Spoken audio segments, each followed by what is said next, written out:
They thought firing me would erase me, but code has memory, and so do I. The morning it happened, I remember every detail. The sky was pale gray, the kind of colorless calm that usually comes before a storm. My badge still worked when I entered the building, though they'd already decided I wouldn't need it by noon. I didn't know that yet. I just walked in, coffee in hand, ready to present the system architecture I'd spent 9 sleepless weeks building. The one that could have doubled the company's user retention overnight. By the time I reached my desk, my nameplate was gone. It took a second for it to sink in. The empty metal slot where my name had been, Lena Qureshi, lead systems architect, looked like a tombstone. I thought maybe it was a mistake. Maybe maintenance was replacing the old plates. But then HR called, "Could you step into the conference room, please?" Their voice was sweet, rehearsed, the kind people use when they've practiced sounding human. They were all there, the head of HR, my direct manager, and the CTO, a man who once praised my brilliance in front of investors, and later took full credit for my designs. I could see it in his eyes. Guilt mixed with arrogance. "Lena," he began, "we appreciate everything you've done for the company, but due to restructuring. The word they use when they don't have the courage to say betrayal. I didn't fight back. I didn't cry. I just listened as they listed my so-called performance inconsistencies, all fabricated, all neatly packaged to justify what they'd already done. I signed the release papers with a steady hand. They smiled, relieved that I didn't make a scene. But inside, something shifted. A quiet, deliberate kind of rage. They thought I'd leave quietly. But they forgot something. They forgot who built their platform. Every line of code, every authentication token, every routing rule that dictated how their platform handled millions of transactions daily. All of it had my fingerprints. I had designed it to be flawless, scalable, untouchable, but I also knew its arteries, the unseen pathways that made it breathe. When I left the building for the last time, I didn't look back. I didn't need to, because revenge wasn't going to be loud. It was going to be precise. And when it arrived, it would come through the same invisible wires they used to steal my work. They fired me to protect their empire. But soon, their empire would kneel to the very system they tried to erase me from. And all I had to do was redirect it. The company was called Neurolinks, a polished AI analytics firm that sold predictive insight solutions to global enterprises. In simpler terms, we built algorithms that could track human behavior before people even realized they were being watched. I'd joined 3 years earlier, back when we were still a cramped startup in a shared workspace with flickering lights and mismatched chairs. Back then, it felt like purpose. We weren't just writing code. We were building something that mattered. I used to stay till midnight debugging models, believing that the sleepless grind would pay off someday. And for a while, it did. My name started appearing in internal briefings, product patents, even client presentations. I became the quiet brain behind the platform that powered the company's explosive growth. But as our client list grew, so did the board's greed, and the politics began to crawl in like rot under paint. My manager, Adrian, was charming in that slick, performative way some men in tech are. He'd compliment my technical brilliance in front of everyone, but every milestone presentation somehow turned into his showcase. I didn't mind at first. I thought we were on the same side, until the deals started closing and his promotion started stacking. The first crack came when the CTO, Damon Holt, began asking me to document my processes more thoroughly. It sounded innocent enough, until I realized those documents were being used in investor meetings without me. My designs, my architectures, my code, stripped of my name, repackaged as their innovation. Still I stayed, because I believed talent would outlast politics. Then came the turning point. Project Link's vision. It was supposed to be the company's most advanced AI engine yet, capable of analyzing real-time decision trends across billions of data points. The core of it, the routing infrastructure, the heartbeat of the system, was mine. I'd written it from scratch, a network of adaptive logic nodes that allowed the platform to reconfigure on demand. When the system demoed flawlessly, investors were ecstatic. We landed a multi-million-dollar expansion deal. Champagne flowed. And my name? Omitted. Again. I confronted Adrian privately afterward. I still remember the flicker of amusement in his eyes when I told him it was unfair. He leaned back in his chair and said, almost lazily, "Lena, you're a builder, not a front face. You don't need credit. You need stability." That word, stability, burned, because deep down I knew he wasn't reassuring me. He was warning me. A week later, HR started calling about departmental restructuring. My projects were reassigned. My credentials were quietly revoked from the main repository. They were preparing to cut me off while pretending it was a business decision. By the time they called me into that glass-walled conference room, the trap was already closed. But what they didn't realize, what they never considered, was that I'd built redundancy into everything I created.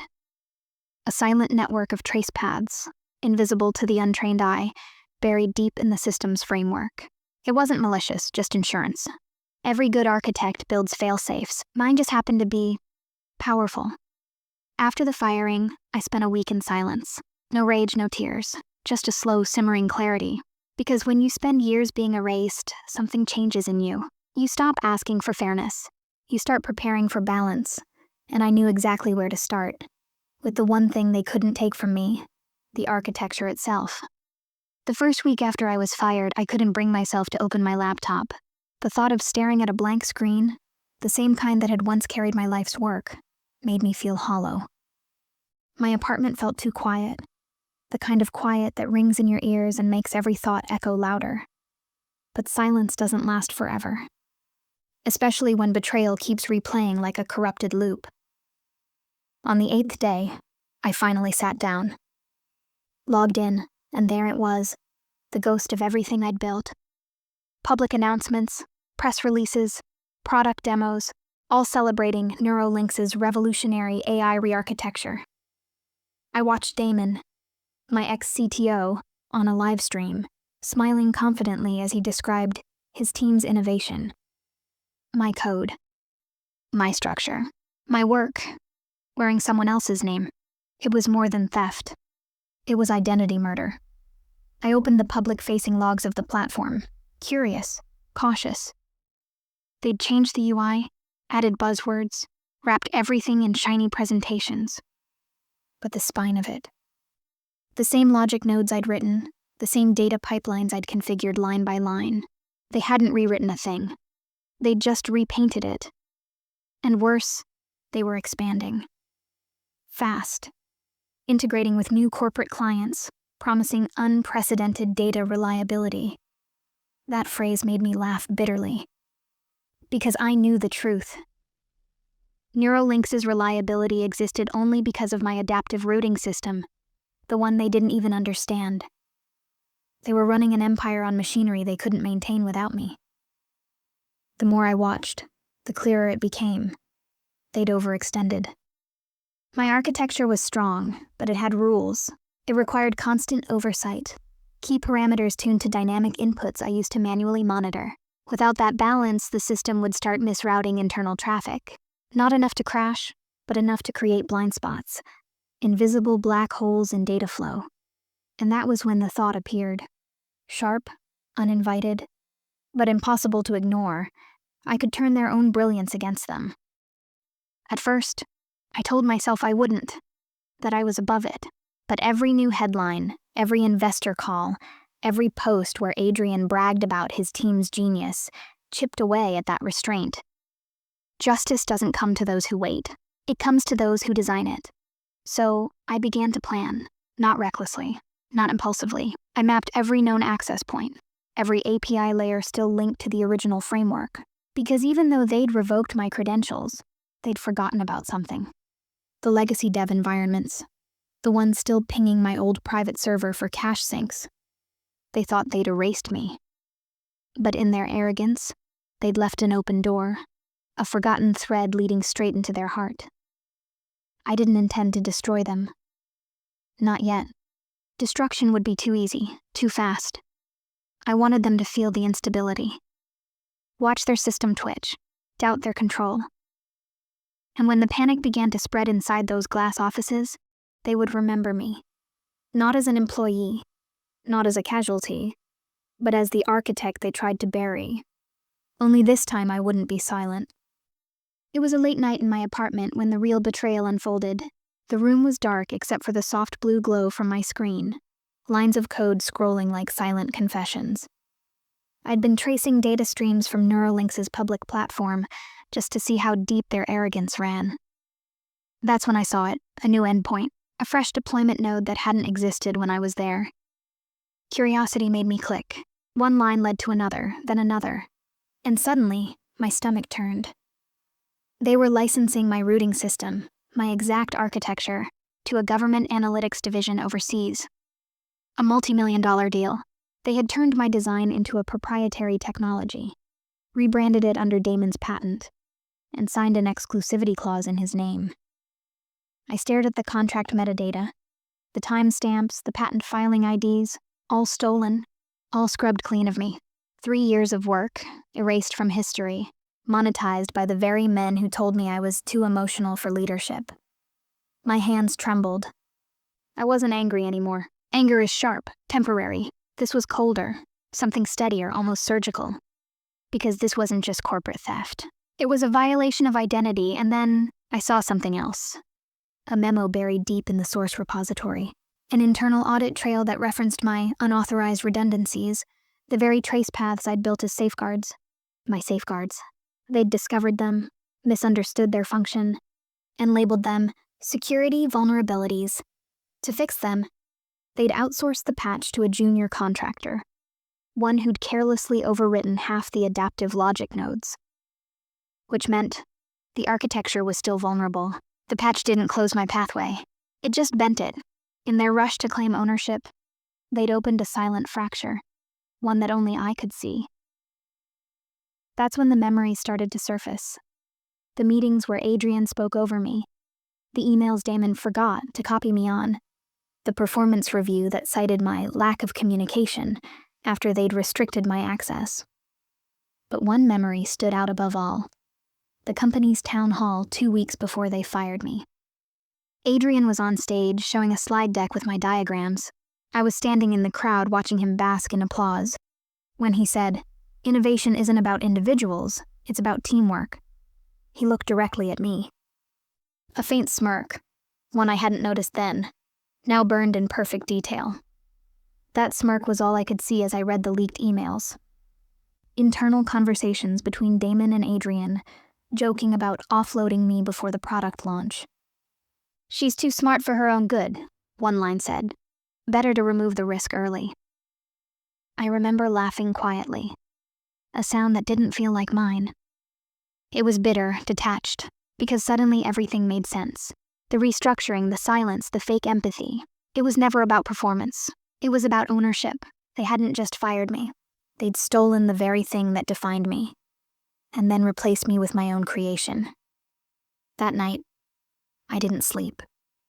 I sat watching the city lights flicker through my window, imagining those pristine offices filled with people who didn't know how fragile their empire was.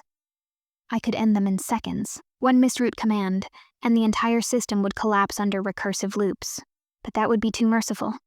They'd blame it on a glitch, patch it, recover. No, that wasn't justice. Justice had to make them see. It had to make them doubt the ground they walked on. So I decided to give them exactly what they gave me. Uncertainty. The slow unraveling of everything they thought they controlled. And the first thread I'd pull would be invisible. I started by cataloging what they couldn't take. Knowledge, timing, and the habit of seeing systems the way an artist sees a canvas. My plan would be less about furious sabotage and more about choreography, a sequence of small, undeniable truths that would unfold inside their own offices until there was no hiding the rot beneath the paint. First, I needed leverage that looked innocent. I built narratives, not hacks. Quiet things. Patterns in logs that suggested intermittent latency. Data anomalies that couldn't be blamed on clients. Subtle misalignments between dashboards and reported metrics. Each anomaly was drafted to be plausible, the kind of problem that would make managers obsess over graphs and engineers pull. All-nighters patching visible issues without seeing the deeper thread I'd left deliberately exposed. The aim was to seed doubt, not to destroy. I resurrected relationships I'd let grow cold. A contractor who remembered the old dev sandbox. a junior analyst who still admired my work, a former client who had always asked inconvenient questions in meetings. These were people I could nudge, not order. I fed them fragments. A contradictory data point here, a leaked memo there. Small, credible things that would make them look twice. Humans are predictable when they're anxious. They overcorrect, they second-guess, they point fingers. I intended to turn that reflex into the engine of their undoing. At the same time, I refined my alibi. I constructed time frames of absence and distance so my movements were invisible on paper. I never once logged into their systems again. Instead, I let their own systems reveal the strings I'd left behind. If a boardroom full of men could stand in front of investors and call something our innovation, then the truth would have to announce itself in a way that couldn't be polished away by PR spin. It would have to arrive as a pattern, undeniable and cumulative. Psychology was the quiet weapon. I knew the company's rhythms, the board's obsession with quarterly headlines, Damon's need to control narratives, Adrian's fear of looking weak in front of investors. I timed my revelations to those rhythms. A small outage during a board review, a misaligned client report just before earnings calls, a leaked audit trail when the CTO was giving a keynote. Each event was designed to play on their insecurities until trust began to crack. Trust between executives, between the board and their clients, and between investors and the narrative Damon had sold them. There was also the moral dimension I wanted to expose. I gathered evidence of contracts and communications that showed intention, not accidental oversight, but deliberate erasure. It wouldn't be enough for the public to know the platform faltered. They had to know why. I prepared a dossier of context. Emails, meeting notes, and timelines that connected the dots. I didn't plan to release everything at once. Revelations are more potent when they arrive like a slow, piercing rain. Each drop visible and then another, until everyone is drenched in the truth. Practicalities were handled with care. I never once became reckless. I rehearsed contingencies. If one thread was cut, two more would surface. If an attempted explanation came, I had already planted a contradiction. If they tried to scapegoat an engineer, I had notes and a voice from someone who'd been there. My method was to make their defenses look like guilt. The more they explained, the more obvious their evasions would become. And through it all, I kept a code of restraint. I refused to humiliate for pleasure. This was about balance, about making those who had profited from erasing me face the consequences of their choices. I wanted them to lose what they valued most, their unassailable story. I wanted their clients to ask the hard questions, their board to feel the chill of doubt, and their investors to demand accountability. When the first ripple appeared, a client escalation that would not go away, I didn't gloat. I watched coolly as meetings multiplied and tempers frayed. I let their panic be the proof. The plan wasn't a single brilliant blow. It was a patient, inexorable unmasking, and in every stage I stayed invisible, letting the architecture I'd built years ago tell its own story through the subtle misalignments I'd teased into being. By the time the boardroom light started to flicker with genuine fear, they finally understood the lesson they'd taught me. You don't erase a person who knows the shape of your work. You can take a name from a door, but you can't take ownership of truth. That's when things would start to come apart. Not because someone pressed a button, but because people who had been lying to themselves could no longer lie to each other. It began with a headline. Neuralinks faces data integrity concerns. A mid-expansion. 3 lines buried in a tech journal that only insiders read.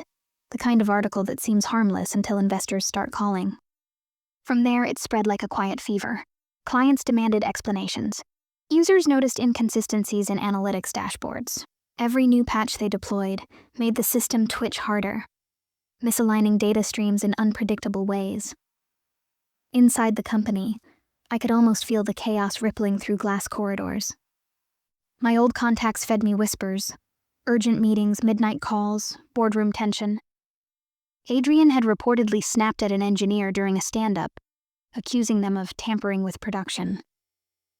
Damon ordered a full system audit, but the deeper they dug, the more the architecture resisted them, twisting into contradictions only I understood. They didn't realize it yet, but the problem wasn't the system. It was truth. I'd structured everything so the anomalies looked self-generated. the platform quietly revealing the flaws they'd tried to hide. And with each failed attempt to fix it, the gap between their lies and reality widened. Then came the investors' meeting, the one I'd been waiting for. Neuralinks was set to announce its global expansion partnership. I watched the live stream from my apartment, coffee untouched, heart steady. Adrian stood beside Damon, both smiling like nothing was wrong. Behind them, a slide projected glowing statistics, retention rates, client growth, user satisfaction. But then, the graphs started to shift. Numbers flickered, dipping in real time. Error bars appeared where none had existed before. The projection behind them began to stutter. Not crash, just hesitate. As if the system itself was losing confidence in its story. Adrian froze. Damon's jaw clenched. The audience murmured. And right then, the screen changed. A prompt appeared in the corner, a data verification trace, pulling from an audit trail. The lines scrolling behind them were timestamps, author IDs, code version histories. At the very top of the feed, one name blinked again and again, impossible to ignore. Primary System Architect, Lena Qureshi. The same name they'd erased. It wasn't sabotage. It was history. Raw, unedited, factual. The architecture simply told the truth about who created it. The feed looped for less than 30 seconds before they pulled the plug. But by then, the damage was done. Screenshots flew across social media, tech forums lit up, and journalists started connecting the dots. Within hours, the story was everywhere. Fired engineer's name found embedded in Neuralink's codebase. They tried to deny it, of course. Issued statements about legacy documentation errors, internal review procedures, and malicious misinformation. But the narrative had already escaped their control. The board ordered an independent audit. The same people who once dismissed my contribution now had to read my name in headlines they couldn't rewrite. By nightfall, shares had plummeted. The company went dark on social media. Employees started leaking internal emails, all the ones I'd quietly made sure still existed. The truth wasn't whispered anymore. It was screamed by algorithms, retweeted by every person who had ever felt erased. And as the empire I'd built began to turn against its false kings, I realized something profound. I hadn't destroyed them. I'd simply let the truth do what it always does when it's set free, rewrite the story. For the first time in years, I slept. In the days that followed, Neuralinks unraveled exactly as I knew it would. Not with explosions, but with silence. The kind of silence that falls when denial finally loses its grip. The board suspended Damon within 48 hours. Adrian resigned soon after, citing personal reasons, though everyone knew he'd been forced out. A leaked audit confirmed what the world already suspected. My architecture had been used without credit, my patents filed under false authorship, my dismissal orchestrated to erase ownership before the expansion deal. Investors withdrew. Clients paused contracts. Within weeks, Neuralinks, once valued at over $500 million, became a headline for corporate arrogance and ethical collapse. I didn't celebrate. I didn't need to. Watching their empire sink wasn't victory. It was balance returning to a world that had tilted too far. My revenge had never been about revenge. It was about truth. Something simple, something earned. A few journalists reached out, wanting my exclusive perspective. I declined them all. I wasn't interested in fame or sympathy. I didn't want to become a symbol. I just wanted peace, the kind that doesn't ask for validation. Still, one message did make me pause. A quiet note from an old colleague. The new interim board is reinstating your authorship. They're calling the system Qureshi Core. Thought you should know. I stared at the message for a long time. My name, once erased, now etched permanently into the foundation they'd tried to steal. There was no need to respond. Some victories speak loudest in silence. That night, I walked through the city, past the glass towers that had once felt unreachable. Their reflections shimmered against the dark sky, fragile, temporary. I realized something then. Power doesn't come from titles or badges or corner offices. It comes from knowing your worth even when the world pretends not to see it. And when they finally do, you don't need to remind them. You just let the truth stand where you once couldn't. Some people believe revenge is chaos. Others think it's loud, destructive, and public. But I learned something different. True justice doesn't need noise. It's patient. It's precise. It's the quiet return of balance, the unfolding of consequences for those who thought they were untouchable. They tried to erase me, to strip away my work, my identity, my place in the story I helped build. But what they forgot is that creation leaves traces, knowledge leaves marks, and the truth always finds its way back. I didn't destroy them. I let their own choices undo them.